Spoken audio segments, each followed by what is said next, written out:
Hey there, friend, and welcome aboard. Stu Black here, HomeStudioBasics.com.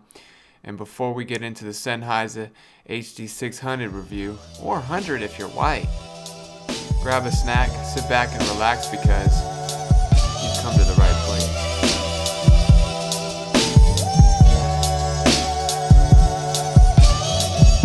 Let's talk about specifications.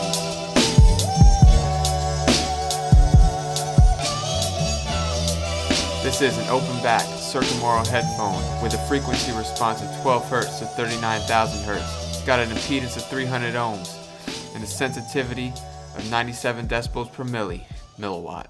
It has metal grills, carbon fiber, velour ear pads, and plastic with a color of speckled blue finish. And it's black too. So with that, let's get into comfort.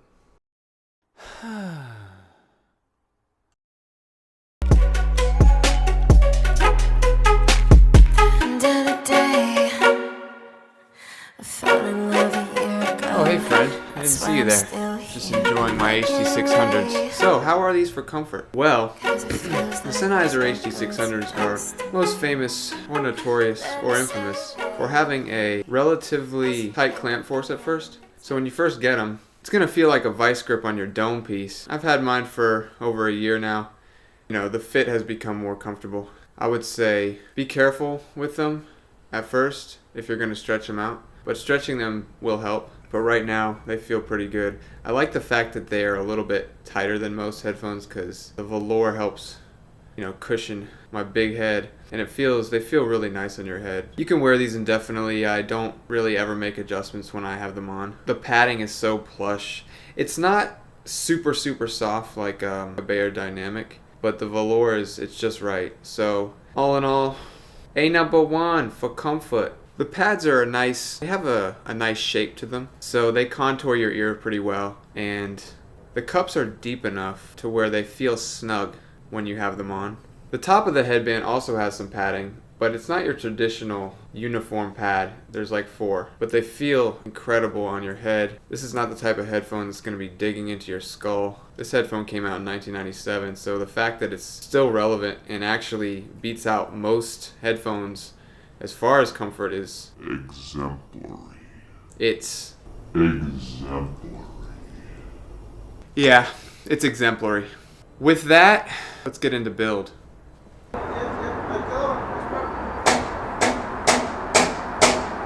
Here in sunny North Cat, I'm going to talk about the build quality of the HD600s. Forget about it. This is a 20-plus-year-old headphone, so it kind of does show its age a little bit. From online pictures, they make it seem like a boulder or something. Very massive and threatening, but in actuality, it's fairly lightweight. It's not as light as an AKG K240, but it's also not as rugged as, say, Focal Utopia. Of course, this is not a $4,000 set of headphones, so there's that. It's also not a headphone that you're going to want to take out.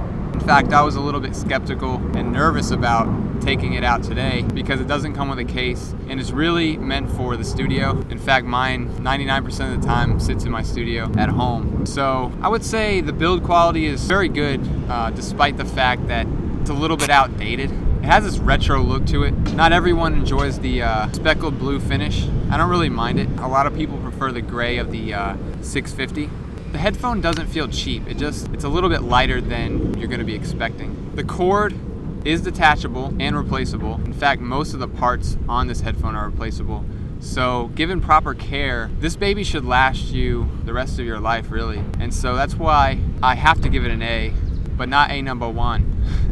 Because the headband has been known to crack, but I've dropped mine a couple of times, a few different times, and it's been perfectly okay. Knock wood. I don't have any wood. There's a piece of wood right there. The cord itself is one of the downsides. Very flimsy, feels very cheap, and it's very long. It tends to get in the way. I've run over mine countless times. The good news is it hasn't ruined the cable. It's a bit difficult to keep it out of the way because it's so long and kind of flimsy. It comes with a 1/4-inch adapter, snap-on in fact. I much prefer snap-on adapters. I have a ton of screw-ons, and Snap-ons fit most 3.5mm jacks, but screw-ons, for instance, I can't use a screw-on 1/4" with my SHP 9500s, so I like the fact that this adapter just clicks right on there. The ear pads do not rotate in or out, but cups move a little bit, if you can see, to get a good fit on your dome. The headband mechanism adjustment, it's fairly solid. The piece that connects the headband and the ear cup, it's not the most rugged material on the planet, but like I said, I haven't had any problems with this headphone over the past, I don't know, year and a half, I would say. There are right and left indicators. As with most headphones, they're very, very small. You can barely see them. They're under the HD600 marking. The good news is you don't really need to be searching for those. I don't even know why they included those, because nobody's gonna be able to see them. But they did include a red for right and black for left, so you can easily just look down, see the red, put them right on, and start jamming out, homie. With that, build A. Let's get into the sound.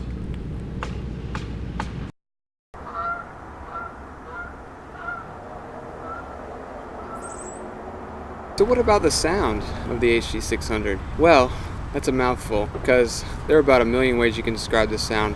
In a nutshell, it's one of the most balanced sounds that you will ever come across. There is quite a bit of bass roll-off, but I don't find it problematic, especially after gravitating towards a more neutral balanced signature as opposed to a more V-shaped one. I much prefer a little bass roll-off because I value mid-range detail and clarity above all else. And with the HD600, you get that in spades. Some graphs have the 3K area with a little bit of a spike, and that's certainly true coming out of a Ship Magni Modi, which I have.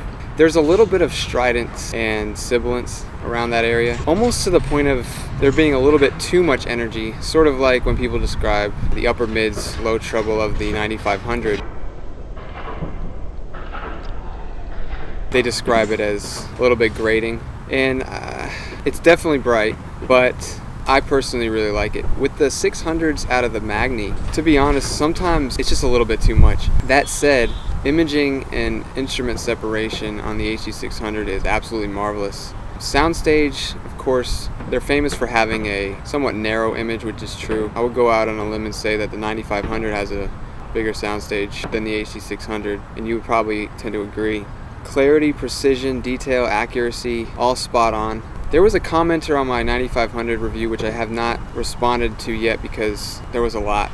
He seems to think that the 9500 has a lot more energy and a lot more resolution, whereas the 600s, the sound kind of gets trapped in this narrow range. I can't remember exactly, but he does have a point. There are times when the 600 is just going to sound straight up dull to you, and it happens more so out of my Oppo HA2. I noticed that side by side, 9500 has much more energy to it, whereas the 600 is kind of almost tame to a fault. It does lack some energy. I've noticed this with certain tracks, but out of the Magni, it's almost like it's too bright sometimes. There's too much energy. Do we chalk that up to the amp? I don't know. That said, I mean, the 600s still, to me, remain the benchmark standard because I tend to compare everything I hear to them because it's a sound that works well for the majority of genres, and we'll get into that in a bit. But like I said, mid-range, very balanced, aside from that spike in the 3K area, which can be a tad problematic. The treble is, it's been accused, I don't know if you've heard of the Sennheiser Veil, but basically the Veil is the accusation that some of Sennheiser's mid-fi, well, the mid-fi trio, the 580, 600, 650, have a bit of a darker treble, almost to the point of not having enough resolution, enough clarity. I personally, I like the treble on the 600s. It doesn't really get out of line or become too bright. A lot of bright headphones give off the illusion that there's more clarity than there actually is. Treble on the 600s is fairly dark, I would say. They kind of give you a blank stare, which is true. If the recording is bad, you'll know. If the recording is good, you'll know. So you want to stick to high quality source files as much as possible here, as these are not very forgiving. Yeah, with certain tracks, you're liable to be brought to tears because of the fact that it's almost like you're hearing music for the first time. This is especially true once you hit this price range, about $300, I would say. To be honest, anything more expensive than a Sennheiser HD600 is not going to yield you too much more in regards to detail. Of course, a headphone like the Utopia reveals everything. I'll put a link to that review up at the top. it's the law of diminishing returns, really. The Sennheiser HD600 represents that. The gold standard. With that, I'm gonna go take a dip.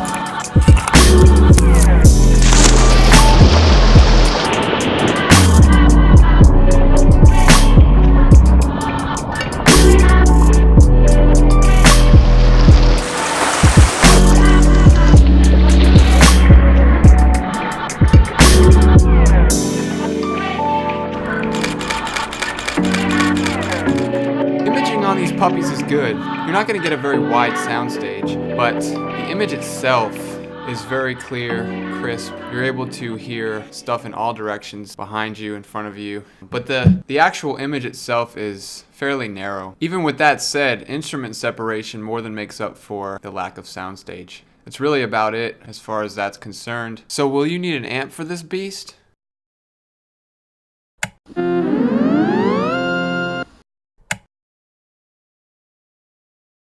Most certainly, yes. That's a Big 10-4, brother. In the early days of my research on the HD600s, I came across some threads on HeadFi, and many other people were saying, these sound great out of your phone and blah blah blah, and that couldn't be further from the truth. The 97 decibels of sensitivity combined with the high impedance means that you're gonna need some power for these. As a minimum, I would suggest an AudioQuest Dragonfly Red, which is super portable.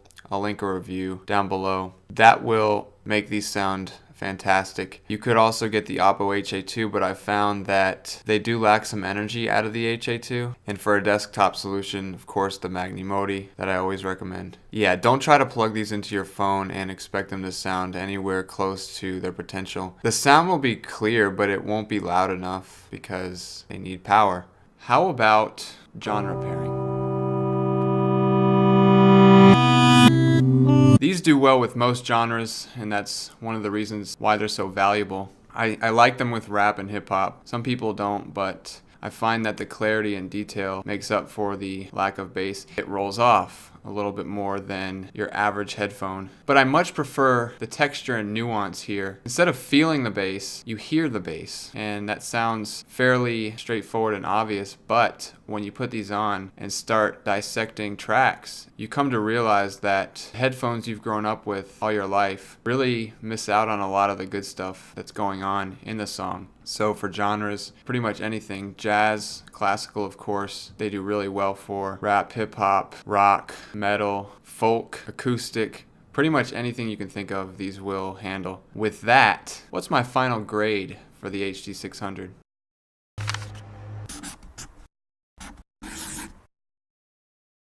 I would give this an A-. It's not a perfect headphone. Comfort-wise, A+.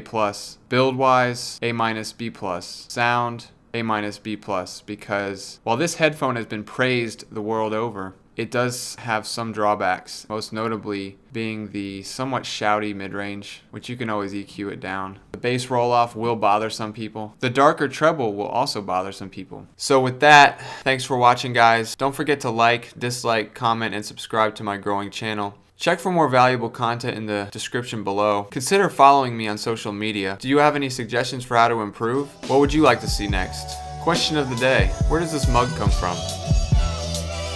Let me know down in the comments below. And always remember, unleash your inner beast. Be the best you can be, but don't forget to breathe.